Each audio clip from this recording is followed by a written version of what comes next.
Hi, this is Miss Litton, and this is my wonderful Period 3 class. Say hi. Hi. And this is the introduction of the molecular biology of the gene. And overall in this chapter, we're going to start off by discussing the classic experiments that show that DNA is our genetic code. You have always known it to be your genetic code, but in your grandparents' time, there was no evidence to say that it was DNA that was our code book. So we're going to talk about some of those classic experiments. Then we move on to the structure and replication of DNA, and that's probably as far as we'll get today. And then if you look at 12.3, we're going to talk about how does the DNA code for proteins, and that will involve transcription and translation, and that takes us to the end of the unit. But this little section here, we're going to talk about how we know that DNA is our code book and makes up our genes and codes for all of our proteins. So here was the question. There are DNA and there are proteins found inside of cells, and in fact even inside the nucleus. So how do you know whether the proteins are the code book or the DNA is the code book? How do they do this work? And this is, you're looking in the 40s and the 50s here. And 1940s, 1950s, okay. So when you think about protein, what is the building block for all proteins? Amino acids. And how many different amino acids are there?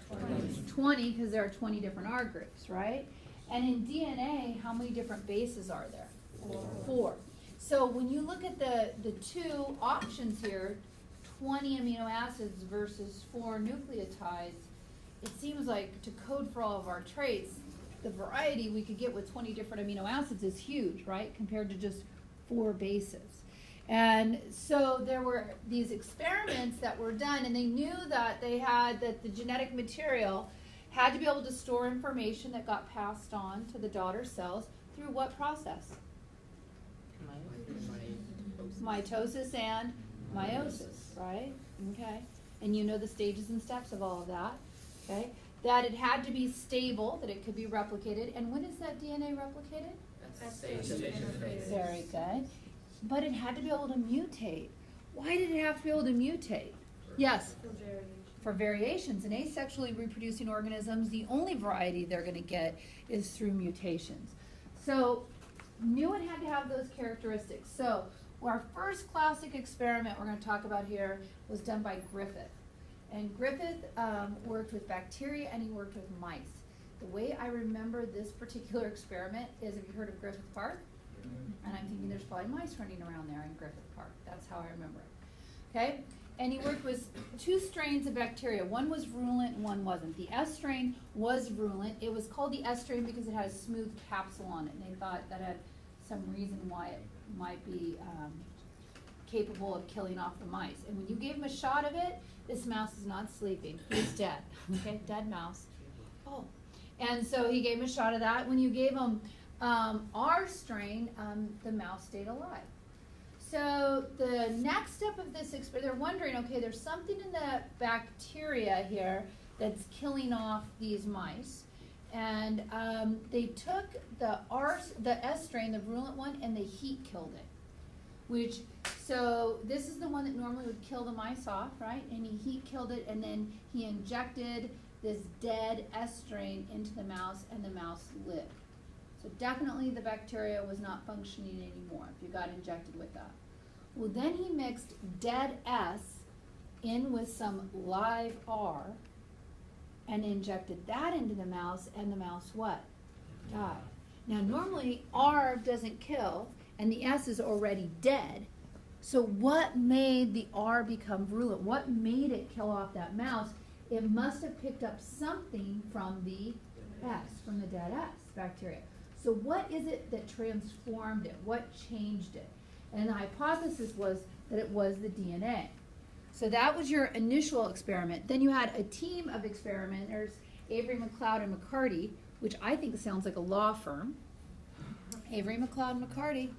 They firmed it up that yes, it was the DNA. And the way they did this is they used digestive enzymes that degraded proteins and RNA, and they could still get the transformation. They could still get the R strain becoming virulent and still causing the death in the mouse, right? but when they used enzymes that degraded the DNA, there was no transformation. So whatever that change agent was, it's pointing to that change agent as being what? DNA. Okay, so let's back up through that. And oldest bio buddy, set your youngest bio buddy up. What between the two strains? Go ahead. Okay, so the S1 was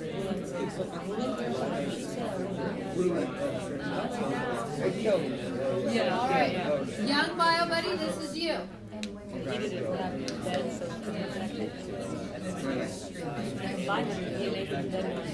And now back to old. Okay, so what it's saying is even if it's dead, it's not DNA went to the even if it's dead. When it's dead, the DNA can function. So when the DNA was in that one, it functioned.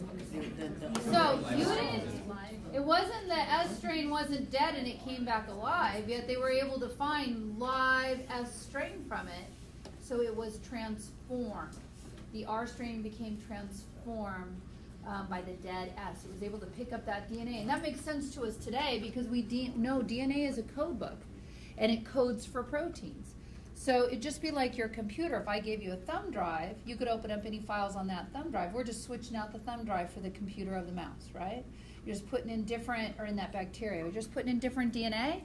And when you play that DNA out, these are the proteins that it codes for, that smooth capsule, which ended up killing off that mice. Avery, McLeod, and McCarty, I think it's back to young one, yeah? Explain what they were showing. Go ahead. They took two different enzymes. One enzyme kills protein and RNA, and the other enzyme killed DNA. When they degraded the protein and RNA, it still killed the mice. When they killed the DNA, it didn't kill the mice. So that means that DNA is the variable that all right, so this is classic experiment number 1 and classic experiment number 2 here. And if you look at the end of your notes, when I said this is what you must know, these are 2 of them that you need to know, these 2 experiments, and our understanding of DNA being our genetic code. Now, transformation today, if we look at bacteria, and again, this isn't drawn to scale. Remember, bacteria have one large single circular chromosome, and then you can have additional DNA that are called plasmids. And plasmids are manipulated today, genetically engineered, and you get bacteria, you force them to take that plasmid in.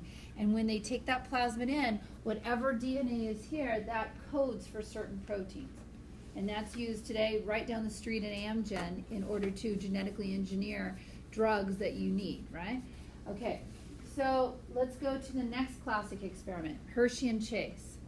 Now, in this one, they worked with a bacteriophage.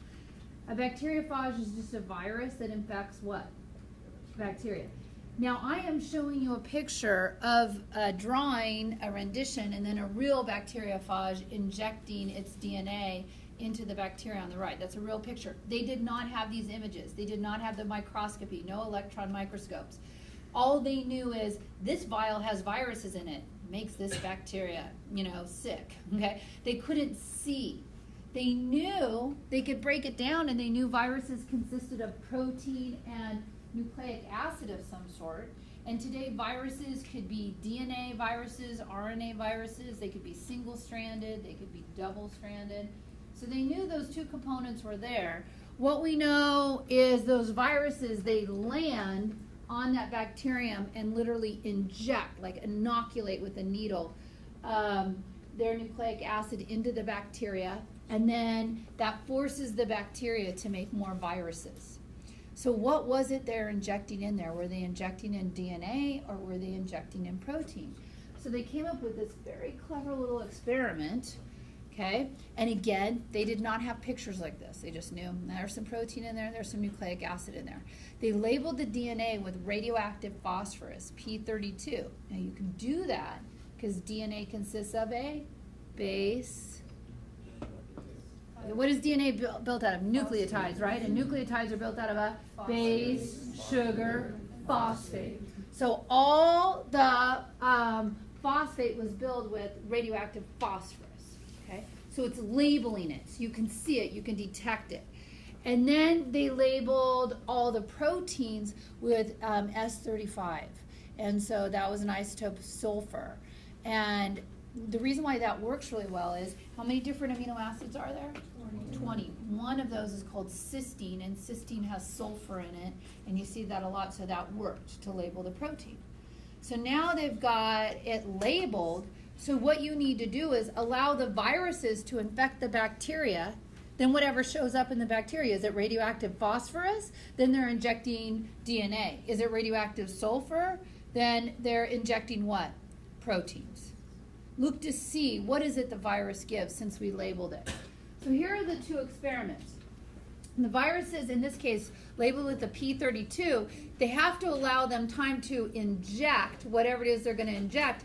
But now, if we just analyzed it, we wouldn't know, is it the virus or the bacteria? So they had to get the viruses to be broken off of the bacteria. So they did this really complex machinery. They put the whole thing in a blender and turned it on. So now the blender, and so they're like, and the viruses are trying to hang on, and they fall off. So now you separate virus from bacteria. Then you use a centrifuge. Who do you think is going to weigh heavier in a centrifuge and go to the bottom?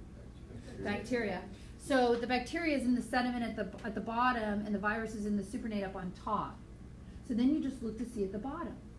Because whatever is radioactive at the bottom, that's what's with the bacteria. So, Blue, tell them what happened in this slide, and Slate, you're going to do the next one. Go ahead, Blue. Okay, so they took the virus, they did P32, and then they had it infect bacteria, and then they put it in blenders that would separate the bacteria from the virus, and they centrifuge completely like pull out separate. Then you just look on the bottom, that's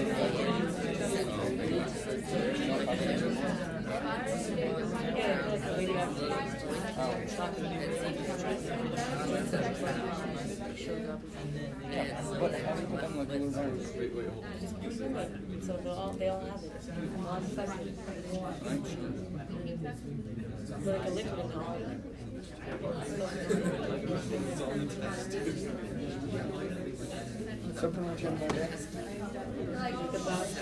All right. So in this case, down here in the sediment, they found radioactive phosphorus. So they said, oh, bacteria didn't have it before. Now it does have radioactive phosphorus. The only way it's going to get that is through a what? Virus. Okay, so the virus, the part of the virus that was the DNA part is what got pushed into it. Now, we just went blue. Slate, this is yours. Go ahead.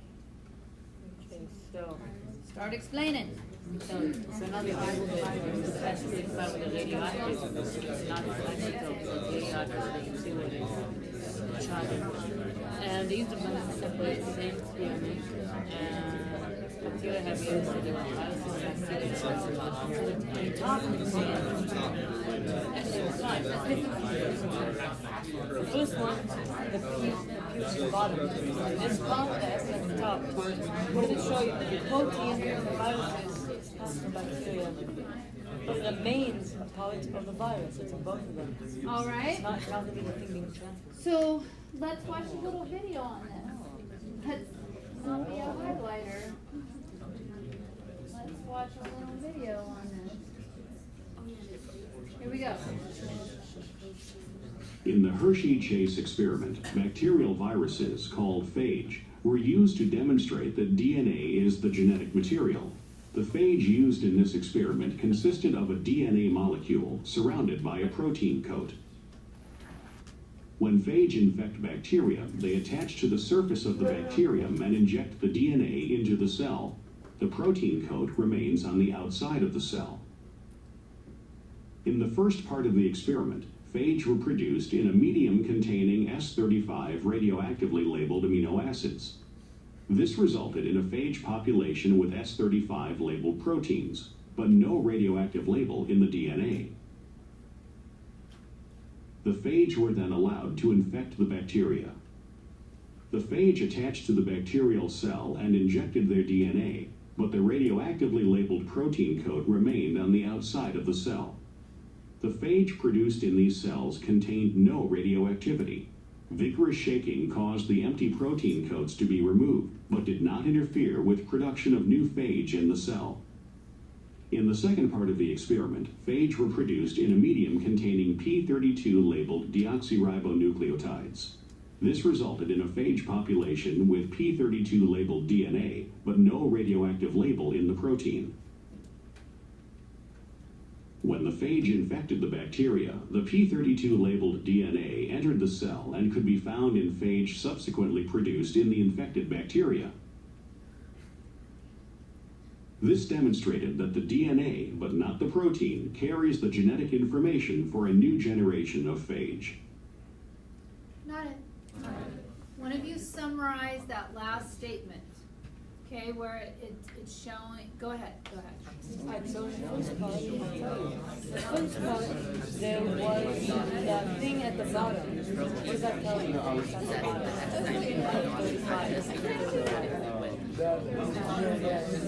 The thing that makes new generation. But so that next one, Max, come on. That's the next one, that's the 35. That's what he said. What does it say on this piece? He said P35. Okay, now on your notes, classic experiment, did we do number 1? Where are we on this? Do I need to give it all to you? No. Oh, we filled it all in? Oh. Oh, okay, good. Okay, yay. Okay. All right, so the next step where we talk about Chargaff, that is already in our next video. So if you're up late studying, be sure to eat some toast. All right.